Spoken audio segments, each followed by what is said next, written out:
আসসালামু আলাইকুম। আজকে 4th মাইলেজ টেস্ট। মোহাম্মদপুর থেকে বের হয়েছি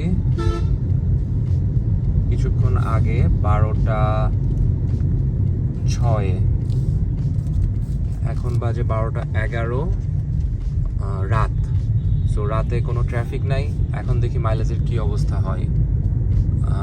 কিছু দূর যে আবার ভিডিও করব। বিজয় সরণি সিগন্যাল পার হয়েছি, বনানীর দিকে যাচ্ছি। দেখি এই সময় ফাঁকা রাস্তায় মানে ইফিসিয়েন্টলি ড্রাইভ করে কেমন পাওয়া যায় মাইলেজ। Let's C. এখন জাহাঙ্গীর গেটে আছি। এখন তো রাতেও সিগন্যাল মেনে সবাই ড্রাইভ করে, যেটা আসলে খুবই ভালো। মহাখালী ফ্লাইওভারে উঠবো সামনে। কামাল আতাতুর্ক পার হচ্ছি, বনানীতে ঢুকলাম। 12:21 বাজে। এখন পর্যন্ত মাইলেজ দেখাচ্ছে 22.6, 8.5 কিলোমিটার এসেছি। দেখি কততে শেষ হয়। গুলশান 2 আসছি, 17 থেকে 18 মিনিট সময় লাগছে, 9.2 কিলোমিটার। মাইলেজ আসছে 24.5। রাস্তা একদম ফাঁকা ছিল, ট্রাফিক নাই, স্লো ড্রাইভ করেছি। So this is the mileage. Let's see, আরও কিছু টেস্ট করবো। Thank you very much.